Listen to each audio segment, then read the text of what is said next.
Hey there, guys. I am Jake, the Offensive Gamer, and this is my thank you video for 10,000 subscribers. I woke up earlier today. Well, it's actually night now, so I woke up about 6 or 7 hours ago, I guess, and noticed that I had 10,000 subscribers, and that's pretty fucking awesome. It's taken a little while. I think that I remember a commenter from, like, I think November. So it was when I made my 5,000 subscriber video. And they said that I was going to get to 10,000 before New Year's. And I was like, that'd be cool, but the likelihood of that happening is fairly slim. But, we're at the end of March and we just got to it. So it's taken a little bit longer. But it's still pretty goddamn awesome. And it's something that really makes me happy and makes me feel good. Seeing that little extra digit in front of my subscriber count. Most of these things mean nothing. It's really more so just a aesthetic kind of status appealing kind of idea. You could be getting 10,000 subscribers, but you're getting like, or you could only have, 10,000 subscribers, but you only get like maybe 10 views per video. It doesn't really make a difference, but it's just the idea that you're at that point where you start to feel more legitimate. You start to feel like there is actually weight to your channel, and there's a sense of, I wouldn't say fandom, but just there's people that actually like seeing what you do, and that's interesting, and it really makes me feel good. I've said that already, but it does. It really does. But, aside from the thank you for the 10,000 and all that, I actually wanted to use this video to also make a couple of, not announcements per se, but just keep you guys in the loop as to what's going on. So think of this as a 10,000 subscriber video / update video, I suppose. For one, giving you guys an idea of what's going to happen in April, pretty much nothing. April doesn't really have very much going on from what I've seen. There's a couple of, like, indie titles. I'm looking over at my board over here, but there's a couple of, like, indie titles and stuff like that. Maybe some horror games that are going to be coming out, but nothing that's, like, concrete, like, AAA releases or anything of that nature. So, for this next month, expect to see a lot more, just shorter series, like 4 or 5 parts, and that just kind of becomes the thing for the month of April, as sort of just a placeholder for May when a couple of newer sort of titles come out.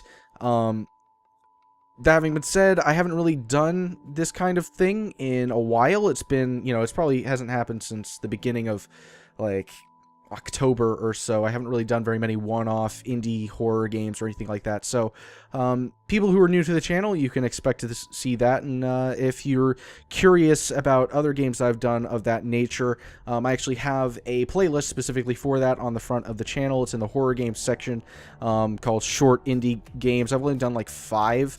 But, whatever. I'm currently doing Dread Out, and that's one of the games. I missed that one when it first came out, so I figured I might as well go ahead and do it.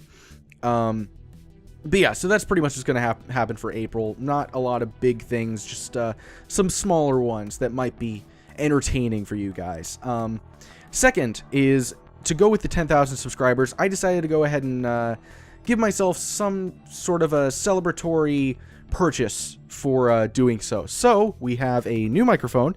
It's actually not completely new microphone. If you've noticed the structure of this one, you might think it's the same, but I used to have the Audio-Technica AT2020 for those microphone enthusiasts out there. It was a USB mic, and it's probably one of the best USB mics out there, at least for a decent budget. It was about $100 or so. A lot of people say the Yeti is like the best in the USB market. I completely disagree. I think the Yeti is a decent microphone, but it's not that great. Especially considering, it's just really heavy. It's not great for, mounts and stuff like that and swivel arms. It's a very heavy microphone that you just put on your desk, so there's a very airy quality to it just because you can't get in real close, and I just don't like it personally. That's just me. But yeah, the AT2020 was what I was working with for about a year, but I decided to go ahead and use some of the YouTube money I've been accruing over the past year or so and make some improvements. So not only do I have this microphone, which is the AT2035, which is an XLR microphone. If you don't know anything about microphones, this is really fucking boring, and I'll probably put something telling you to skip to this point and you'll get back to things you might be more interested in. But yeah, so the AT2035, I got an interface, the Focusrite Scarlett 18i8, which is a 4-input XLR interface, which will allow me to do more commentaries with other people, and I'll get to that very soon. So yeah, it has 4 inputs, and I also have another microphone that was gifted to me. It's the MXL 990, which is close to the same quality as this. It still sounds very nice. But yeah, so that's the new setup I have. It costs like $400 or something like that.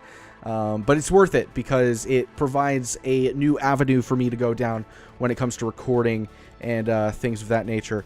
In the past, you may have noticed that I do, on occasion, do things with other people. In my Dying Light series, like 1 or 2 videos, I had Alex there, and he has his own interface, and that's how I do stuff with him. Is he has his microphone, and then he has like these 2 other microphones that are like really intended for drums, but they do work with vocals. They just don't sound that great, which was a big motivator for me wanting to get my own XLR microphone. But yeah, so that was what I would, I would do things with Alex, but I also did some things with Chris. If you're unfamiliar with him, you can take a look at a couple of playthroughs I've done. But like most recently he was in some of my Half-Life videos, which it was only for a few, but because I didn't have my own interface at the time, we had to share one microphone, so there was a very airy quality to it. It just didn't sound very good. But now that's not going to be a problem anymore. Whenever Chris is here and he wants to do videos, we can do our own thing, and we both have similar sounding, quality microphones. Things will sound great. I know this isn't really something a lot of you probably take into consideration, but doing multiple microphones at the same time isn't as simple as it sounds. It's not like plug and play. You have to have an interface to do it. Otherwise, recording multiple microphones at the same time, you probably would have to do it with 2 different softwares. And what would happen is when you're editing them, progressively they'll get out of sync because they're recording at slightly different rates. So it causes you to constantly have to resync up the audio tracks, and it just makes it really difficult. So an interface, it causes all microphones to be recording at the same rate, so there's no issue like that, and it just sounds better. Anyway, this interface provides the flexibility to be able to do things with multiple people, and there being a better quality sound to it, and it's better overall. Also, speaking of doing things with multiple people, this was the next thing I was wanting to get to. There's only been 1 playthrough I've done this, but last summer I did a playthrough with 3 different people. Or with 2 different people, sorry, I was the 3rd one. And it was with Chris and Alex. We did The Last of Us together. And I'm not going to say what games we're planning on doing this summer, but we're going to be doing some things in the next couple of months together, and it's sort of it's going to be entire playthroughs. It's not going to be like one video here or there. It's going to be a consistent sort of thing, or at least that's the plan. I obviously can never say 100% this is what's going to happen, but that's what the hope is. And I'm definitely looking forward to it. One of my favorite playthroughs I ever did on this channel was The Last of Us with Chris and Alex. And the reason why is because there's such a dynamic sort of... It sounds really stupid, but to say... It was a very magical sort of chemistry that we had together. Magical. It was just a very, it was a very good chemistry that we had playing off of each other. And I personally found it to be very entertaining. Every once in a while I'll launch up one of those videos and I'll be laughing. I know what's happening, it's my own, videos, but they still make me laugh, like, really hard. So I think that's a testament to how funny we can be at times. It's very, dark humor, so if you're not into sort of, that sort of thing, you might not be into it. But yeah, just anyway. God. So you can look forward to that in the next couple of months. It's definitely something that I am looking forward to. Additionally, another thing I wanted to address was there's been increasingly more and more people asking about Facecam and things like that, and why I'm not doing Facecam for this, but I am doing Facecam for that. And it's been sort of an unwritten sort of, not rule, but just idea I've had for, over a year now, where I'll do Facecam for certain videos, like maybe, mainly first-person horror games or indie games or something like that. But I know that it makes it come off as very inconsistent. But and because of it being an inconsistent sort of thing, I'm kind of debating whether or not I want to do always Facecam or I want to do no Facecam, and I'm really leaning towards not doing Facecam at all. I feel like, for the most part, Facecam is something that is intended for reactions, right? Seeing somebody, react to a jump scare or something like that. But if I'm constantly doing games where there aren't those reactions to be had, it kind of nullifies the point of doing Facecam. It's just like a big block that takes up the screen, and I feel as though my commentary style is that of somebody that's more into immersing the viewer into the game, and I'm kind of riding along with you, making, jackass remarks on occasion, but that's sort of the thing I've been going for. And Facecam doesn't really play a big factor into that at that point. So I guess in a way I'm kind of asking you guys, would you prefer no Facecam ever? Is that something that you would be more inclined to prefer? I'm sure that most of you would not, but it's still good to get that input. And if that isn't the case and you do like Facecam, be aware that it would be sort of the sporadic kind of thing I've been doing, where it's for indie horror games and things of that ilk. But it's not going to be for something like Dragon Age Inquisition. Like, I would never do Facecam for something like that. I would never do Facecam for pretty much anything that is third person. Maybe I would do, Facecam consistently for first person games, but third in particular would be a no-go. I just don't see the point in it. So, that's about it. There's really not much else I can think of saying. There's no definitive playthroughs I'm going to be doing for the month of April. That having been said, in May, you can look forward to games like Wolfenstein, the Old Blood or whatever. I don't remember the exact title of the DLC, but it's something like that.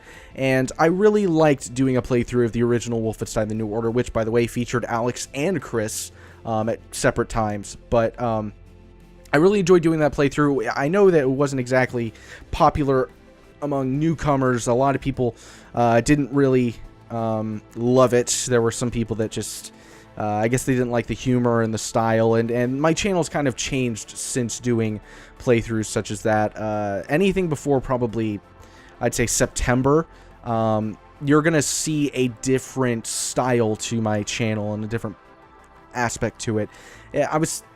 In a way, I guess I was kind of forcing a certain humor, I suppose, and just trying to be a little more edgy than I really am anymore. And there was a time where I was like that, but at this point, it was really forced, and it wasn't really my style anymore.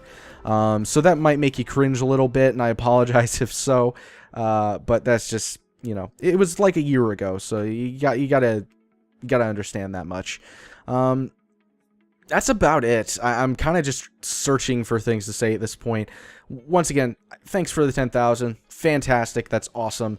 I think that there is a new sort of legitimacy that's starting to come across the channel, and that's something that makes me very excited, between the new microphones, the new channel art, and just the new style and structure of my videos, which are way better with editing than they used to be.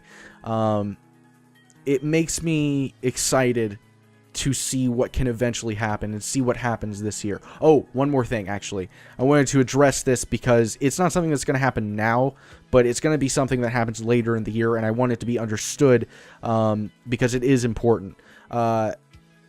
Something that I did for Alien Isolation was I pretty much halted all playthroughs I was doing at that moment, and I know that that is something that's not necessarily popular amongst a lot of viewers.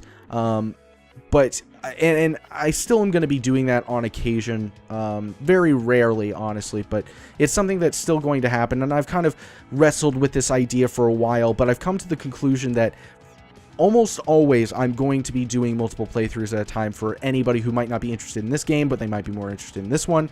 But there's going to come a time every once in a while where I'm going to just have to say, okay, we're temporarily stopping all these games and all hands on deck for this one.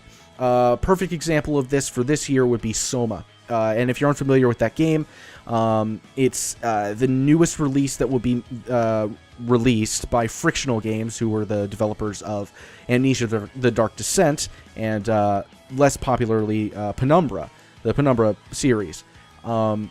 Both excellent games in my opinion, or at least Penumbra Black Plague was excellent, and Amnesia the Dark Descent is like the horror game, so take that as you will. So a game like that is one where I look at it and I think to myself, this is potentially an extra 5,000 subscribers I could gain off this series alone if I put all of my time and effort into this one. Almost always I will be doing playthroughs and games with the mindset of, okay, this game is for these people, this game is for these people. But every once in a while there is that one game where I gotta think, okay, look, I always want to satisfy the people that are watching my videos now, but every once in a while you gotta come out with a playthrough, you gotta come out with something that brings in new people. You always hope for every video that you do that it brings in new people, but there are specific playthroughs where you know this one, if you do it right, will bring in a ton of people, and Soma is the type of game to do that. And it's just the example I'm thinking of at the moment, but there are other games that are similar to that, mostly going to be horror. But as I just want you guys to be aware of the situation and how that could pan out. And I just don't want you guys to be, caught off guard when it happens. I'll probably say this again at some other update video closer to, the fall quarter when those types of games come out. But I just wanted to make it clear now that that's how that's, gonna be. Anyway, that's about it. I hope you guys appreciated the long-winded update that I just gave, and I hope that you guys are as excited as I am about 10,000, and hopefully we get to 20 by the end of the year. I think that that's my goal, is I want to get to 20 by the end of this year, and I know it's a lofty one, but maybe 50. That was probably stupid to say because it's not going to happen, but you never know, it could, and I'm holding out hopes that something like that could. I think this year could be a huge one for my channel, and it could be the final step in making this a full-time job where I can devote all of my time, all of my effort, and all of my passion into it. So I'm really excited. Anyway, thank you guys, and bye.